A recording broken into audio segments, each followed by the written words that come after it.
लोहे को लोहा काटता है और बहरेपन को बम। चाबी मांगी तो भाभी ले आया, सिद्धू ने पूरे गांव का फ्यूज उड़ाया। देवियों और सज्जनों, दिल थाम के बैठिए और अपने कान रुई से बंद कर लीजिए। स्वागत है टूनपुर में, जहां समस्याएं छोटी होती हैं, लेकिन उनके समाधान परमाणु बम से भी खतरनाक होते हैं। मिलिए हमारे सिद्धू से, जो साबित करेंगे कि अक्ल बड़ी नहीं होती और न ही भैंस, सबसे बड़ा होता है गलत टाइम पर फूटा हुआ बम। तो चलिए देखते हैं कैसे एक बहरे नौकर ने अपनी खामोशी का बदला पूरे गांव के सन्नाटे से लिया।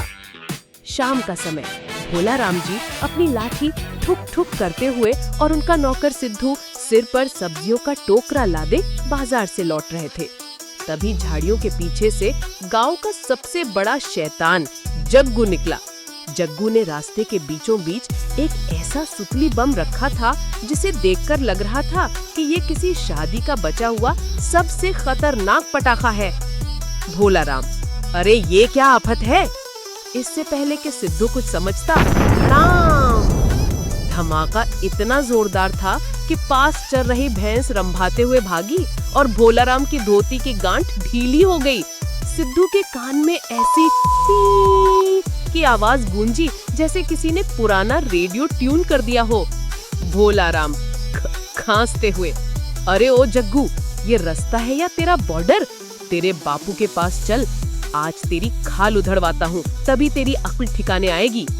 जग्गू दांत निपोड़ते हुए, अरे दादा, गुस्सा काहे होते हो?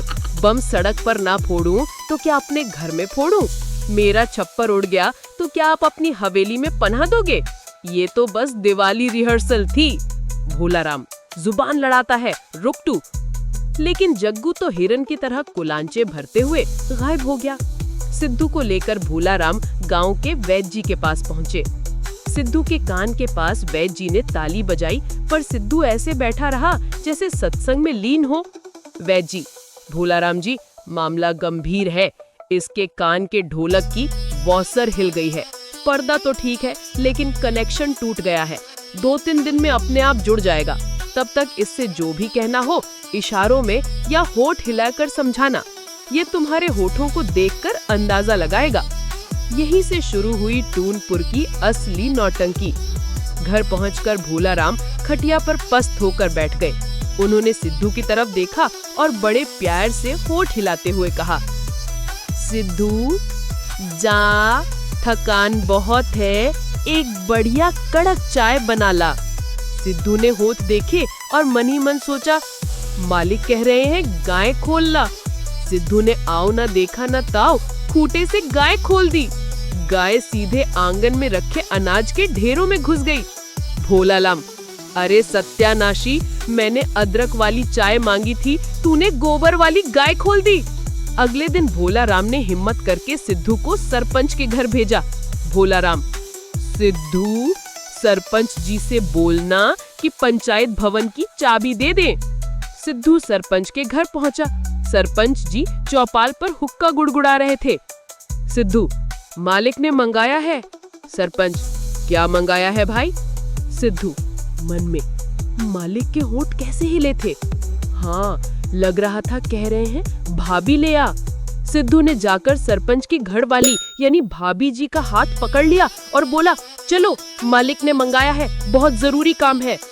सरपंच का हुक्का लुढ़क गया।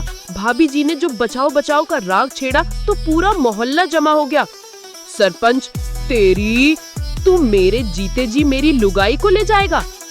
लौटते समय जग्गू के बापू मिल गए। जग्गू के बापू, अरे सिद्धू, मेहमान आए हैं, ये ले पैसे और हलवाई से 1 किलो मिठाई ले आ। सिद्धू दुकान गया और 1 किलो नमक ले आया। शाम को जब मेहमानों ने खीर खाई तो सबका मुंह ऐसा बना जैसे समंदर का पानी पी लिया हो। एक मेहमान ने तो ये कहकर रिश्ता तोड़ दिया कि लड़के वाले हमें बीपी, ब्लड प्रेशर की बीमारी देना चाहते हैं। गबरू चाचा कुएं की जगत पर बैठे थे। उन्होंने सिद्धू को देखा और कहा, अरे बेटा, जरा बकरियों को कुएं से हटा दे। सिद्धू को सुनाई दिया, बकरियों को कुएं में गिरा दे। सिद्धू ने एक वफादार नौकर की तरह पूरी जान लगाकर 2 बकरियों को उठाकर कुएं में धकेल दिया। अरे ओ पापी, तू यमराज का एजेंट है क्या? शाम को भोलाराम के घर के बाहर जन आंदोलन हो गया। सरपंच जी का सिर आटे से सना हुआ था क्योंकि सिद्धू ने आशीर्वाद लेने के चक्कर में आटा उन पर गिरा दिया था। जग्गू के बापू हाथ में नमक की थैली लिए गालियां बक रहे थे। गबरू चाचा गीली बकरियों को तौलिए से पोंछ रहे थे। भीड़, निकालो इसे गांव से, ये बहरा आदमी गांव के लिए 7.5 बन गया है। सरपंच भूत जैसे दिख रहे थे। भोलाराम, तेरी वजह से आज मेरी इज्जत का फालूदा हो गया। ये आदमी यहाँ नहीं रह सकता, इसने मेरी पत्नी को ले जाने की कोशिश की। गबरू, मेरी बकरी को तैरना नहीं आता था, इसने उसे जलपरी बना दिया, मुझे मेरी बकरी का हर्जाना चाहिए। भोलाराम हाथ जोड़कर बीच बचाव कर रहे थे। भाइयों, शांत हो जाओ, इसके कान के तार हिल गए हैं। तभी सिद्धू घर के अंदर से एक बड़ा सा मटका बम लेकर आया। ये जग्गू के बम से 4 गुना बड़ा था। सिद्धू ज्ञान देते हुए, सब शांत हो जाओ, हमारे बुजुर्ग कहते थे लोहे को लोहा काटता है और जहर को जहर। मेरी आवाज धमाके से गई थी, अब धमाके से ही वापस आएगी, कोई बीच में नहीं बोलेगा। भोलाराम, अरे ओ वैज्ञानिक रुक जा, ये इलाज नहीं प्रलय है। लेकिन सिद्धू को तो कुछ सुनाई नहीं दे रहा था। उसने माचिस की तीली जलाई और बम की बत्ती में लगा दी। सरपंच, अरे भागो रे, ये तो पूरा गांव नक्शे से मिटा देगा। धड़ाम! धमाका इतना भयंकर था कि पास के पेड़ से तोते गिर पड़े। गबरू चाचा की बकरियां रस्सी तोड़ाकर दूसरे गांव भाग गई और सरपंच जी की धोती हवा में झंडे की तरह लहरा गई। चारों तरफ सिर्फ धुआं ही धुआं था। जब धूल बैठी तो एक अजीब सा सन्नाटा छाया हुआ था। सरपंच मुंह फाड़ते हुए, अरे मैं बोल रहा हूँ कि नहीं? भोलाराम, हैं? क्या कहा? चाय? भोलाराम के कान भी अब पूरी तरह सुन हो गए थे। गबरू चाचा, मैं बकरियों की तरह मुंह चला रहे थे पर आवाज नादार थी। गांव के सभी लोग एक दूसरे को देख रहे थे और पागलों की तरह हाथ पैर हिला रहे थे, मानो मूक नाटक चल रहा हो। तभी सिद्धू अपनी लुंगी झाड़ता हुआ धुएं से बाहर निकला। उसके चेहरे पर विजय की मुस्कान थी। सिद्धू खुशी से चिल्लाया, अरे वाह मालिक, नुस्खा काम कर गया, मुझे सब सुनाई दे रहा है, हवा की साएं साएं, पत्तों की खड़खड़, वाह। फिर उसने गांव वालों की तरफ देखा जो पागलों की तरह बिना आवाज के चिल्ला रहे थे।